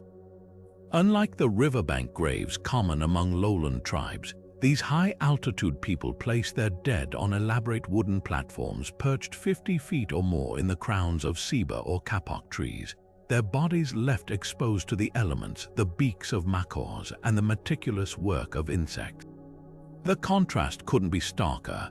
While lowland cultures like the Shipibo bury their dead in clay urns or submerged tombs to shield them from decay, the highland tribes embraced decomposition, turning it into a sacred aerial ballet between flesh and sky. The logistics alone boggle the mind. In an environment where humidity averages 90% and rainfall exceeds 200 inches a year, rapid decomposition is inevitable, yet these platforms aren't mere scaffolds for decay. They're engineered ecosystems. The Yanomami weave the platforms from rot-resistant vines like tamishi, angling them to catch prevailing winds that deter fungi, while lining them with leaves from the ayampari tree, a natural desiccant that slows putrefaction just enough to let the body decompose in the proper order. Elders describe this as the sky peeling the spirit from the bones, a multi-stage process where muscles dissolve first, organs next, and finally the skeleton itself, each phase marked by specific rituals. Biologists who have studied these sites note something astonishing. The platforms create microclimates where decomposition follows patterns seen in arid deserts, not rainforests. It's as if the tribes hacked the very laws of nature to rewrite decay's timeline. But why risk such an elaborate process when burial seems simpler? The answer lies in a cosmology where elevation equals purification. The Pyroa believes souls ascend to Wahari, the celestial garden, by degrees. The higher the body decomposes, the fewer obstacles the spirit faces. There's also practical alchemy at work. The bones that survive this aerial purification are collected years later, ground into powder, and mixed with plantain beer in a sacrament called roptachi, believed to transfer ancestral wisdom to the living. Modern mass spectrometry has detected traces of calcium-rich minerals in these brews that correlate with reduced rates of osteoporosis in these populations, suggesting these rituals may have inadvertently unlocked a form of bioavailable ancestor worship. Down in the lowlands, where rivers dictate life and death, the approach couldn't be more different. The Tukuna and Witoto submerge their dead in riverine cemeteries, weighting bodies with stones to anchor them in the silt. Here, water isn't just a grave, it's a transformer. The same humidity that highland tribes fight becomes an ally, accelerating decomposition until bones fossilize into the riverbed, becoming literal foundations for new ecosystems. Witoto shamans speak of the Great Recycling, where eels and catfish carry dissolved remains into the food web, ensuring the dead nourish the living. Recent underwater archaeology supports this. Tukuna burial sites show remarkable biodiversity hotspots, their skeletal remains acting as coral-like scaffolds for aquatic plants and microorganisms. The starkest mystery isn't the contrast between these practices, but how they emerged independently in such proximity. Genetic studies show highland and lowland tribes share ancestral roots, yet their deathways diverged as radically as their landscapes. Some anthropologists point to the vertical archipelago effect, isolated mountain tribes adapting to thinner air by viewing the sky as a conduit, while river tribes saw water as the ultimate unifier. Others suggest more haunting possibilities. Fossil evidence hints that prehistoric Amazonians may have initially practiced sky burials basin-wide until climate shifts flooded lowlands, forcing adaptations. A few petroglyphs near Manaus depict stick figures on platforms submerged by rising waters, as if recording the moment sky met swamp in cultural memory. What unites both traditions is their defiance of the jungle's relentless recyclers. Whether suspended in trees or sunk in rivers, these rituals all achieve one remarkable feat: they prevent the dead from being erased entirely. In a land where mold reduces a hut to mulch in a year and ants strip a carcass in days, these burials create pockets of remembrance where decay happens on human terms. The platforms and river stones are more than tools. They're moorings against time's current, ensuring that even as flesh returns to the ecosystem, the dead remain anchored in the stories of the living. And in that balance between dissolution and memory, the Amazon's people have mastered something profound: the art of disappearance without vanishing. In the flooded forests of the Meghalaya region, where monsoon rains turn trickling streams into raging torrents, the indigenous Kosi and Jaintia tribes mastered a form of engineering so patient it defies modern shortcuts, bridges that grow themselves. These aren't structures built from cut timber or woven vines. They're living, breathing crossings formed from the aerial's roots of rubber fig trees, guided inch by inch across rivers until they knit into organic arches strong enough to support a dozen people. Some span over 100 feet, their tangled roots thicker than a man's thigh, having taken 50 years or more to complete. Yet once established, they can last for centuries, growing stronger with each passing monsoon as the roots fuse and thicken like muscle fibers. The process begins with hollowed-out betel nut trunks, split lengthwise and laid across the river as conduits for young roots. Tribespeople gently coax the fig's dangling tendrils into these channels, redirecting them toward the opposite bank. Over decades, the roots thicken and multiply, weaving into latticeworks that resemble Gothic vaulted ceilings. What's astonishing is the precision of this guidance. The Kosi use split areca palm stems to create tension, bending roots at exact angles to optimize weight distribution. In the village of Molinong, one such bridge curves in a graceful S shape to withstand seasonal currents, its design mirroring principles of modern suspension engineering. But these bridges are more than feats of botany. They're time capsules of communal effort. Unlike a stone bridge completed in a single generation, a living bridge requires continuous stewardship. Grandparents begin the work, parents reinforce it, and grandchildren reap the reward, a literal embodiment of intergenerational thinking. The Kosi even developed a unique grafting technique where roots from multiple trees are interwoven, creating redundant load paths that prevent collapse if one root fails. Modern engineers studying these structures have found their load-bearing capacity rivals steel-reinforced concrete, all while requiring zero maintenance beyond occasional pruning. The true marvel lies in how these living bridges adapt. During floods, their elasticity allows them to sway with the current, whereas rigid man-made structures would snap. When damaged, they self-repair by sprouting new roots to reinforce weak points. Some even migrate over time as tribes redirect routes to adjust to shifting river channels.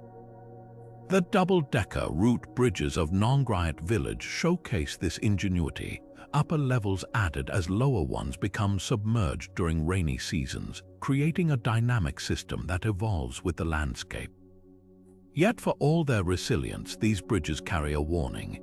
As younger generations abandon traditional knowledge for modern construction, many living bridges risk neglect. Concrete replacements, while quicker to build, crumble in decades and disrupt ecosystems the root bridges sustained. The Kosi's silent lesson: some solutions can't be rushed. Their bridges stand as testaments to a philosophy where humans don't conquer nature, they collaborate with it, one patient twist of a root at a time. And as long as these living arches still span the rivers, they whisper a truth: the best foundations aren't laid in years but in lifetimes. Tucked away in the darkest corners of the Amazon, where sunlight barely pierces the canopy, certain palm trees bear scars that aren't accidents of nature. They're deliberate, intricate carvings spiraling up their trunks like botanical braille. These are the Pupanha palms, living libraries of tribes like the Tukuna and the Bora, their marked surfaces encoding everything from ancestral migrations to medicinal recipes in patterns modern researchers are only beginning to decipher. Unlike the knotted cords of the Inca or the cave paintings of Europe, these memory palms represent a mnemonic system so sophisticated it turns the rainforest itself into a three-dimensional archive. The carving process itself is a ritual of precision. Elders select palms at specific stages of growth, when the bark is soft enough to incise but tough enough to heal over the marks, preserving them beneath layers of fibrous tissue. Using stingray spines or rodent teeth, They etch symbols in vertical sequences, not just simple pictograms, but composite glyphs where the angle of a line or the depth of a dot alters meaning. A single trunk might chronicle generations, birthmarks near the base, battles at eye level, celestial events higher up where the fronds brush the sky. The Bora described these carvings as Nei Potter, the skin that remembers, with certain palms so sacred they're passed down through shamans like hereditary titles. What stuns linguists is how these glyphs function beyond mere illustration. Some sequences exhibit properties of proto-writing, repeating symbols in different combinations to form sentences, or using positional context like Maya numerals. A 2018 study of Tucuna palms along the Putumayo River found carvings that consistently grouped 7 dots with a zigzag line, a pattern matching oral histories about a 7-year flood. Even more astonishing, when researchers showed these glyphs to isolated elders who'd never met, interpretations aligned with 80% accuracy across hundreds of miles, suggesting a shared symbolic language predating any known Amazonian script. The palms also served as ecological calendars, the Witoto carved notches tracking lunar cycles into juvenile trunks. Then, read how the markings stretched as the tree grew, wider gaps indicating rainy seasons when growth accelerated. One grove near the Caquetá River contains palms with glyphs resembling modern circuit diagrams. Elders explain these mapped optimal hunting routes based on animal movements, updated annually like a living GPS. Modern arborists confirm the patterns correlate with game migration data, a feat of observational science condensed into arboreal shorthand. Yet the most haunting aspect is how these trees speak after death. When a memory palm falls, the Bora carefully peel its bark in scroll-like sections, preserving them in smoke-filled huts to prevent decay. Unrolled, these sheets reveal carvings invisible on the living trees, subdermal markings that only become legible as the inner bark dries and contracts. Some scrolls, when carbon-dated, prove to be over 500 years old, their glyphs detailing events so ancient they've faded from oral tradition. In one chilling example, a scroll from a long-dead palm described a sky fire that matches the 1908 Tunguska meteor impact in Siberia, evidence that Amazonian record-keeping may have preserved global events unknown to Western history.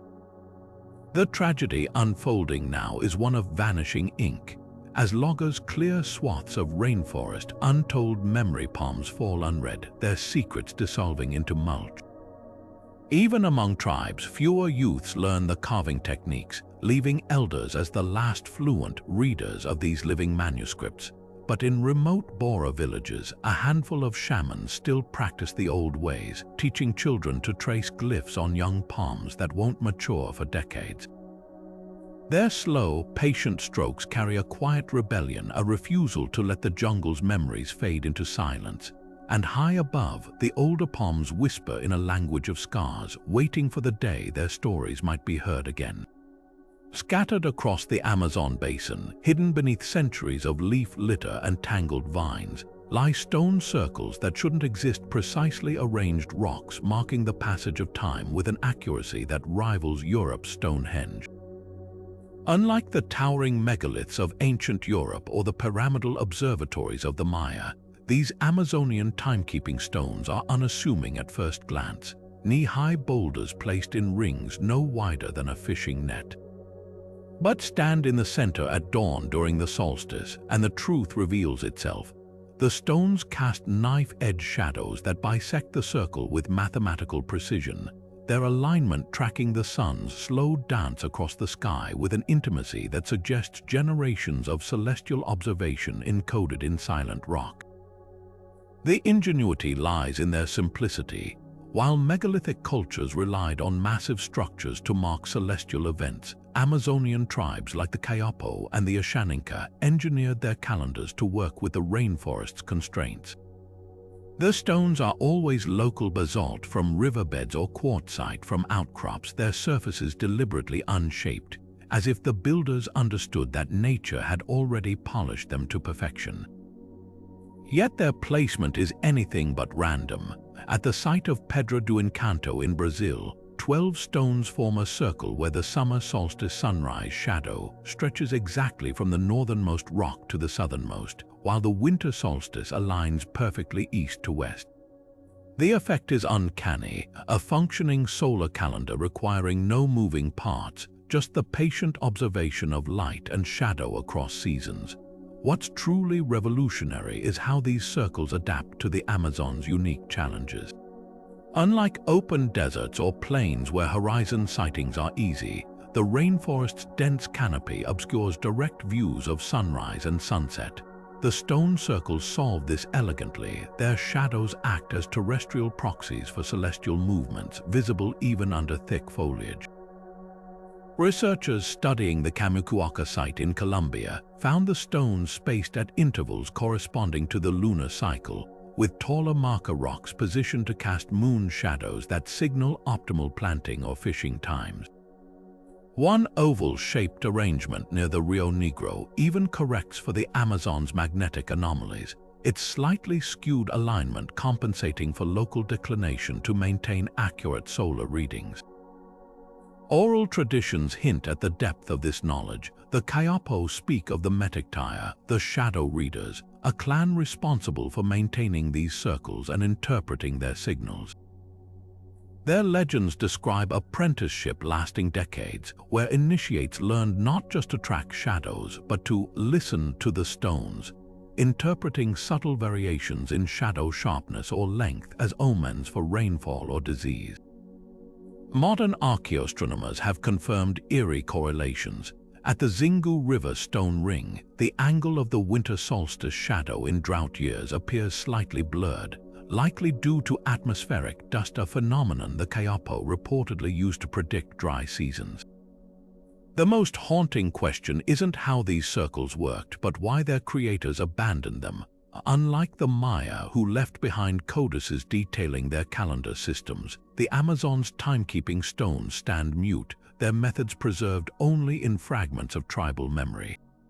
Some researchers speculate that these sites were teaching tools, their simplicity a deliberate choice to make celestial mechanics accessible. Others point to evidence that certain circles were deliberately killed, stones toppled or buried, possibly during periods of conflict or cultural upheaval.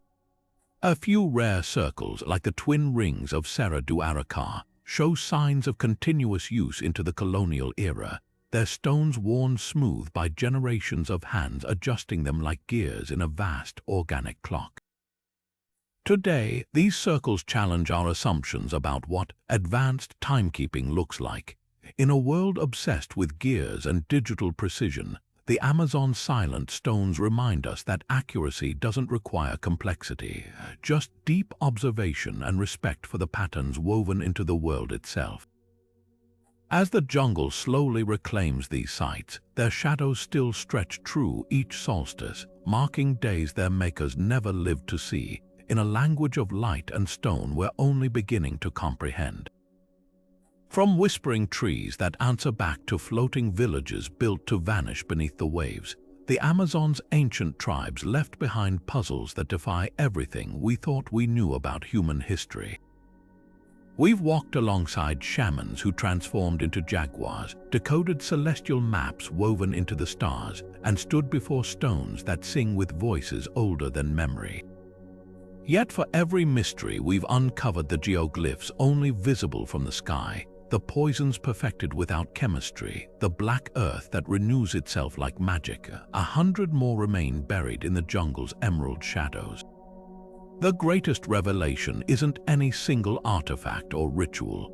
It's the staggering realization that these civilizations were far more advanced, more interconnected, and more ingenious than our textbooks ever allowed. But here's the truth that lingers like mist over the treetops: we're racing against time.